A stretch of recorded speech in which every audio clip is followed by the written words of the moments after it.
Yo, what is going on, everyone? Welcome back to the channel. Welcome back to GTM Gaming and Delectables. I am your host, Gathering the Magic, and this guy is Timmy. Timmy. Oh, he's playing Splinter Forge. Okay, guys, it's time for Market Watch number 6. So this is going over data from the last 2 weeks. I got all this information yesterday on the 8th. I'm recording this on Saturday the 9th. So let's take a look at SPS vouchers, packs, cards, all that good stuff. Okay, so going over SPS, SPS is 2.92 cents, up from 2 weeks ago when it was 2.6, so a nice bump in SPS. Vouchers have really pumped. 2 weeks ago, vouchers were 3.67 cents. I believe they've briefly touched 5 cents, settled down to just under 5 cents, 4.84. So nice rise in vouchers. A lot of people, I guess, are starting to pay more attention to vouchers and use it for energy for doing their ranked battles. If we look at the amount of vouchers in circulation, it moved up from 11.9 to 12.1 million vouchers, so it went up just under 250,000. So if you divide that by the last 2 weeks, it looks like we're gaining about 19,000 vouchers a day. Remember, they are printing 40,000 a day, so we're using about half of all the vouchers. It looks like mostly for energy. So if this trend continues where more and more people start using vouchers for energy, more voucher use comes into play, especially when Land 2.0 comes out. You might start seeing this go down to, 10,000 a day, 5,000 a day. And at some point, it's going to get to where we're using all the vouchers. So it's kind of exciting. So nice future outlook for vouchers. SPS burnt. In the last 2 weeks, we burnt about 2.6 million SPS. So we're burning about just over 200,000 a day. So if you project that out for a year, we're burning about 75 million SPS a year at the current rate.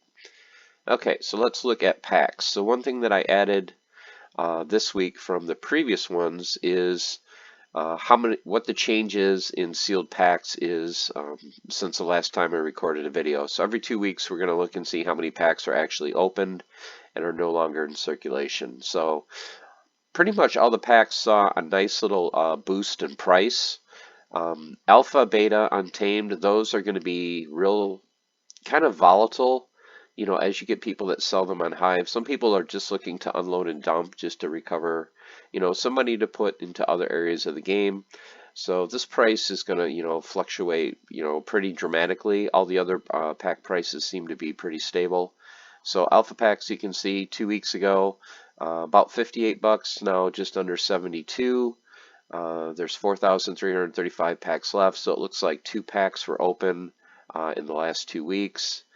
Beta went from 26 to just under 34, 22,713 packs left, so it looks like 7 were opened.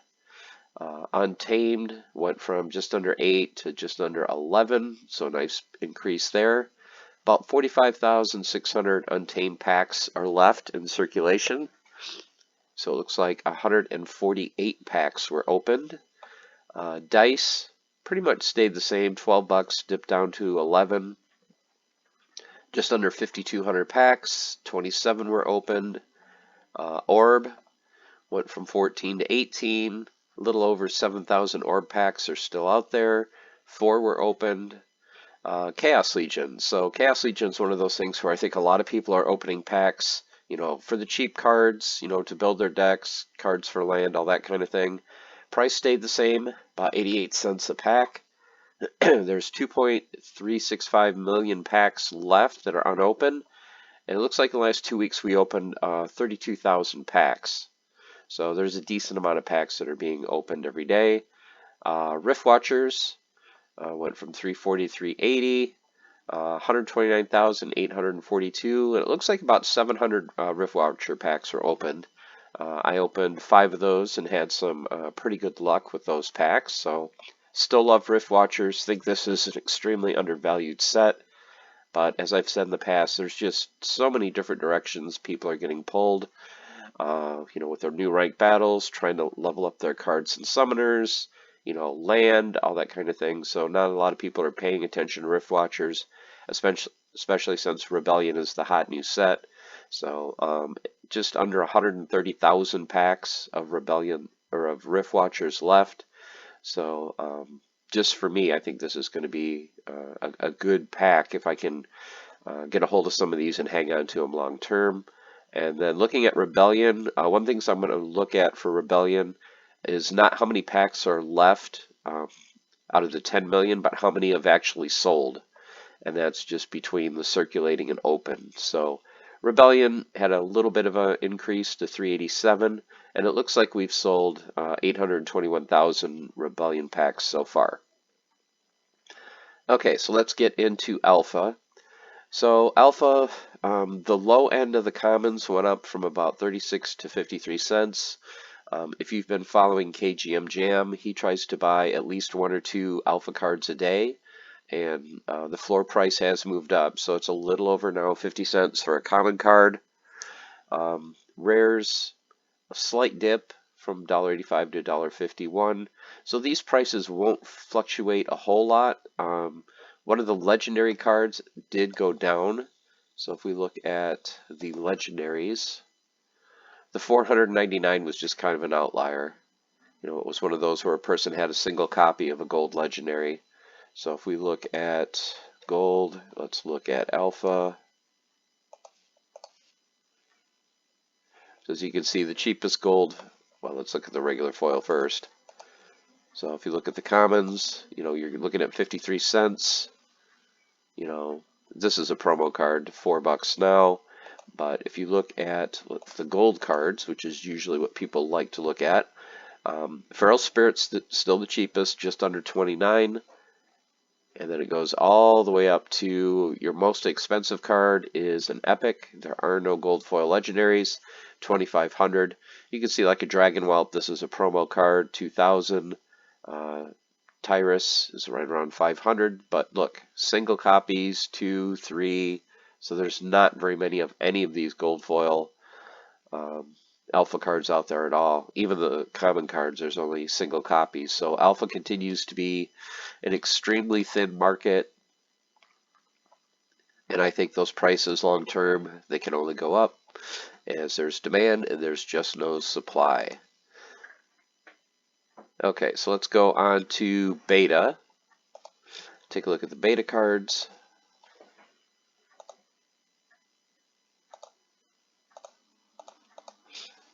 So for your betas, pretty much same thing, about 13, 14 cents for a common, all the way up to 74. Rares, pretty much the same price, 40 cents to about $8. Epics dipped a little bit, $1.16 to $7.33. So some of your epic cards went down slightly. So if you're looking to pick up any of these cards, some of the ones that I like, Brownie is definitely a good card. Phantom Soldier and Dark Enchantress, just cheap magic damage and flying. There's a lot of Earthquake rule sets out there, so those are decently priced. Daria Dragon Scale for +1 melee for Dragon. Swamp Thing is another great card for the weekend. What are some other good cards that I like to use? I think that's pretty much it for the epics. And then if we look at the legendary cards, you're looking at $15 for the Lightning Dragon, all the way up to $190 for Valimor. So this has come down a little bit. So still some decently priced beta legendary cards. And then look at the gold foils. There's just hardly any out there. So if we look at just the regular, so there's 22 different legendaries for beta. But for the gold foils, there's only 7 for sale, and there's only single copies of each card. And then let's take a look at the promo cards.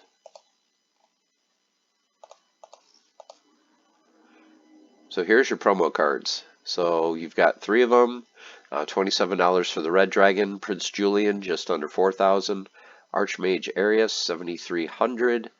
There are no, or the Red Dragon, one copy, yours for the low, low price of $35,000. Okay, then for the gold foils, gold foil commons.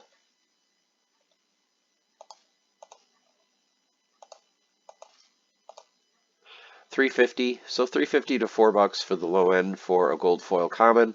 Nice thing about the beta gold foils is if you get a single copy, it's level 4 right off the bat, not level 3. All the way up to Fire Beetle, kind of an outlier at $74. It looks like the high end should be about 20-25 bucks for a gold foil. Not sure why this one in particular is a little bit higher than the norm. Look at the gold foil rares. Enchanted Pixie, great card, love that card. 20 bucks for that rare. And then all the way up to some of your summoners. Silver Shield Assassin is the highest at 99. I think that's actually a good price for Alric. If you could get a beta gold foil for $85, it seems to be pretty good. Look at some of the other summoners.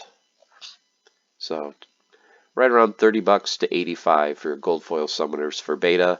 As you can see, there's less than 10 copies of each and only around 400 of each in circulation. So once again, very low print run, very low liquidity on the market. Okay, let's move on up to Untamed. So once again, a lot of the regular cards or the regular foils don't move much in price week to week. Even the legendaries stay sitting pretty much in the same range. So the one thing I like to focus on are the legendary cards for Untamed. You know, especially looking at like Kitty, Llama, all that. So if we look at, let's just look at the regular foil right now. So if we look at the high-end Untamed legendary cards, we've got Elmo at 11, Phantom of the Abyss 12, Mimosa 1430, Chancia 16, Cornelius 19. Kron is under $20 now, so 1948. So under 20 bucks for a Kron. Lear at 23, and then your big three cards, Llama is 64. Jotun had spiked to, I believe it was 160 2 weeks ago. Now he's down to 110.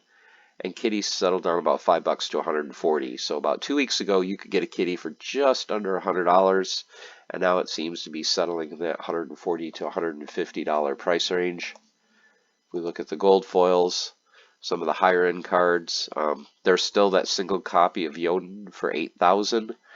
You could get a gold foil Kitty for just under $2,000, and a Llama $650. So huge price difference between those two cards. And then a Kron, you could get a gold foil Kron for $350. Okay, let's take a look at the promo cards.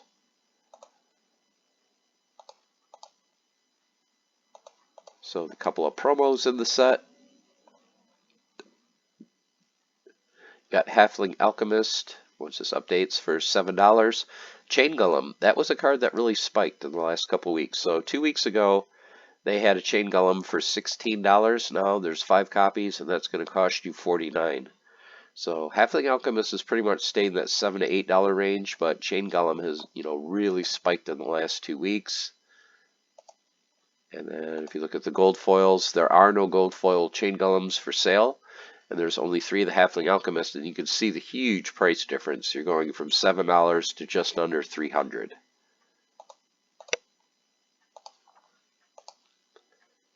And then if we look at the gold foil, we already looked at a lot of the gold foil cards here. So like I said, the prices are going to fluctuate a lot for these gold foil legendaries because there's pretty much really low liquidity. But like I said, the highest card was at $8,000 Jotun that's out there. All right, let's move on over to Dice. Extremely small set. Once again, the regular cards really don't move a lot in price, just because it is a small set and regular foil cards usually don't have a whole lot of spikes. So if we look at the commons here, you can just see the commons of the gold foil. So you're looking at 3 to 11 cents for a regular card. There's 20 27,000 up to 30,000 of some of these cards for the regular foil, and just about 2,000 for the gold foils. So actually, if you're looking to pick up some cheap gold foils for land, maybe Untamed is a good place to start. You can get Untamed gold foils for under $1, and you get what, a 2-time multiplier for land. So Untamed might be a good place to look. If you look at rares, which are basically all of your summoners, 29 cents to 3.35 for the regular foils, 3.35 for Mylar. And then looking at the gold foils, you can get a gold foil summoner for $4, so not too bad. And Mylar gold foil is going to cost you $24.50. Let's look at the epics. So only 3 epics in the set, 52 cents to 74. These I think are kind of overlooked cards, since there are not a whole lot of cards that have a press. So these are very affordable press cards, and since there's so many cards now using weapons training, might not be a bad idea to pick up some cards that have a press from this set. So especially like the Mistress that has the magic damage, so you know that's going to hit. So a gold foil Mistress would cost you about $21. And then going for the legendaries, let's look at the regular foil first. So you're looking $8.32 all the way up to Epona is $78. Keralis is sitting at just under $26. And then for the gold foils, you can just see how crazy the prices get. Single copies, 2, 3 copies of these gold foil legendaries, $2,750 for Epona and $1,400 for a Keralis. Okay, that's it for dice. So let's move on to Orb, another small set. So if we look at Orb, this is your Orb set, these 2 rows. So you've got your commons, 12 cents to 19. Your rares, Electric Eels, 55 cents. Undead Archer, card I love for death with that Affliction for only 2 mana. And then Silver Shield Bard, another great rare with that Cleanse for only a single mana. Your 2 epics, once again, very good cards. Mermaid Healer at $2.19. Dwarven Wizard is spiked to $5.48. This card has been in the $1.50 to $2.50 range, so this card has really gone up. Love that card for being neutral, Little League, 1 magic damage, and snipe. It's got so many nice abilities in that kit. But currently it has spiked to $5.48. You might want to wait a week or 2 to see if it settles back down into that, like I said, $1.50 to $2.50 range. And then your 3 legendaries, Minotaur Warlord for $30, Lord of Fire for $39, and Corrupted Pegasus for $69. If we look at the gold foils, there's only 10 of the 12 gold foils that are available, so there are not 2 of the gold foil legendaries. The only gold foil legendary is a single copy of Minotaur Warlord for $8,000, and you can see the prices of the other cards here. The commons, $4 to $8. The rares, $19 to about $25, and then $99 for the Mermaid Healer. And once again, the Dwarven Wizard is spiked, should be around $200. It's currently at $540. We'll call it $545. So this card has gained a lot of attention, it looks like, at least price-wise. Okay, now everyone's favorite set. Let's move on up to Chaos Legion. So let's just look at the core cards. Not going to be a whole lot of movement in the regular foils. Let's look at the promo cards, because the regular cards really don't change much week to week. Let's minimize these. Let's look at the regular and gold foil. So the Bear, 9 cents, $2.17 for a gold foil. Vruz, 22 cents, $3.30 for a gold foil copy of that. And then if we look at the legendary promo cards, Oshire's right at $20. Moved up a little bit from 2 weeks ago when it was $16.45. Dr. Blight just moved up $1.33 from $32. The big mover is Zerial. Zerial was selling at $35, has shot up to $60. so almost a double in the cereal price. Waka settled down a lot. It had spiked to 625. Now it's down under 300. And Lux has gone from 305 to 470. So you can see some volatility with Zerial and Lux having big gains, and then Waka basically going for a little bit under half price is where it was a couple weeks ago. The gold foil cards, not a whole lot of change here. The one thing that I do want to look at that I use a lot for land, and I think other people do as well, let's look at gold foil and let's look at epics. For a while, the floor price on these was like $8, $9. Now you can get a couple of them for around $6. So $6 is now the floor, and the high end is only $8. Now, I remember a couple of months ago, I was looking at Dragon and Life cards for land, and a lot of these were like $8, $9. You can see now Jin Chihuahua and Dax Paragon are just under $7. So if you're still looking to get some good production point value for not a lot of DEC, you know, every copy of a gold foil epic is going to give you 600 production points, and it's only going to cost you 1,000 DEC because it takes 10 of these to max out. So nice round numbers. Every copy you buy gives you 600 points, 660 if it's on the correct land type, and then it's only going to cost you 1,000 DEC. So very good cards to get for land, and it might be a good time to pick these up if you haven't already, since you can get these at a little bit lower price than they have been in the past. If we look at gold foil legendaries, a couple months ago the floor was right around $50 for any of these. Now you can see there's some that are starting to trend even under 40. Lyra the Dark is the cheapest at just under 37. Gold foil fiend, this is very tempting, $38. I don't think the fiends will be reprinted at any time in the future. Any kind of zero cost card. So if you're looking to pick up fiends, this might be the time to do it. And then your high end cards for your summoners. Looks like you could get a Quicks for 54. And your most expensive one is actually not Immortalis or Possibilis, which are the highest cost regular foil cards. It's actually Astral Entity at $100, and there's only 2 copies. So a little bit of surprise there. So we look at the regular foil legendary summoners. You can see Possibilis and Immortalis are right around 14. But the highest one is the Astral Entity, which normal foil is the cheapest. So kind of an anomaly there. And Lily has kind of settled down a little bit to $10. Okay, so we went through that. Okay, the gold foil legendaries for the promo cards.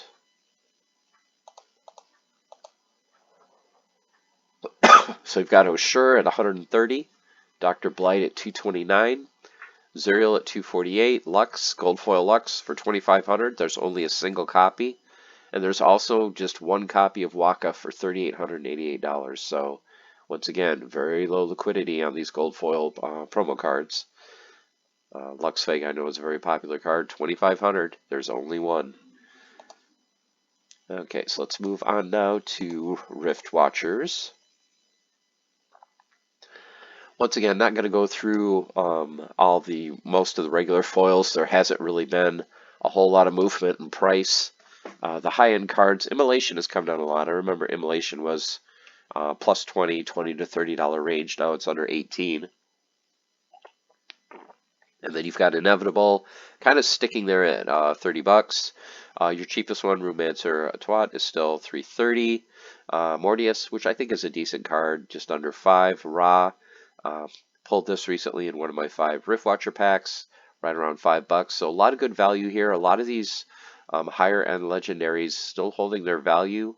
Coral Lurker has come down a bit. This used to be 18 to 20, now it's 13. C-Rec also as well, closer to 20 now, down to $10. So these are settling down. Like I said, a lot of it I think is a lot of people are not paying attention to Rift Watchers with just so many other places that they can put their funds. And if we look at the gold foils, You're looking at $41 for Mortius, all the way up to Inevitable at $300. And you can see the liquidities on these as well. The most, there are 10 copies of C-Rec. Other than that, you've got single digits. So I know a lot of talk has been said about the episode of Killer Whales. What if we get, 10, 20,000, 50,000 new players? I don't know where they're going to get the cards from. I mean, there is just not liquidity out there. And even if we only get, let's just say we get 20 people that go hard into Splinterlands that see that and drop several $1,000s each, everything's going to be gone. And it's going to be a very exciting and very interesting time in the marketplace. Okay, and let's round it out with Rebellion. So the couple things that I want to look at Rebellion, of course, is we want to look at the promo cards to see how those have done. So if we compare it to 2 weeks ago, Grimard & Smith, pretty much the same price, $740. So it hasn't changed a whole lot. The gold foil did move up a few dollars. He was around $45. Now you're looking at $52. 43 copies of the gold foil, 180 copies of the regular foil. And then Mantaroth settled down too. Mantaroth had spiked as high as $74 a couple weeks ago. Now he's down to $48. So his price has settled down. Still, look at the low liquidity. There's only 39 copies of Mantaroth out there. And then the gold foil, 540, there's only 3. So once again, I think long term this is going to be $1,000+ card. Expect Grimard & Smith to probably be in the $100 to $150 range. I would say late summer, as these cards continue to dry up, and we can, if we get that huge spike in player base over the next 2 to 3 months. Okay, so looking at the core, let's look at regular foils. Not a lot of movement in the lower end cards. Once we start getting to the epics, $1.30 for the cheapest epic, up to $4.50 for Captain Fellblade. And then your legendary cards, you're looking at just under $6 for the cheapest, and then Rage is at $23. So if we compare some of the legendaries to a couple weeks ago, drifted down a little bit. Darg was the highest at just under 25. He's down to 23, so just a couple dollar drop there. Now we'll be able to track going forward every 2 weeks what the Rage card is doing. So currently it is sitting at $23. And then for your gold foils, gold foil commons, you're looking at $1.50 to $6.25 for some of the higher end cards. Of course, are the summoners. Looking at the rares, you're looking at $5 as the floor price for a rare, up to the best summoner for rare, Avina, sitting at 27, and Moxian Rebel at just under 20. One thing that I noticed, the gold foil epics have kind of settled down in price. About a month ago they were 25, then they spiked up to the mid-30s for the low end of a gold foil epic card. Now they've settled back down to that $25 range for the lower end ones. So if you're looking to pick up very good points towards your mage wagons, these have settled down in price now a little bit. The most expensive one is Iron Hood. He's sitting at 45. And then if we look at gold foil legendaries, once again, extremely low liquidity on these things. You're looking at 130 for Bara for the cheapest. A gold foil Rage is going to cost you 400. And then surprisingly, not Rage or Darg are the most expensive. It's Zabajan at 420. But once again, there's only a single copy, so that's probably why they're asking that high price. So there you have it, guys. There is the market watch for the beginning of March. Like I said, I went through this data yesterday on the 8th. Today is currently the 9th. So hope you guys are doing well. Hope you guys enjoyed this episode of the Market Watch, and stay tuned. In 2 weeks, I will have another edition out with more current information. So as always, guys, stay the course, keep on forging, and have fun. We'll see you soon.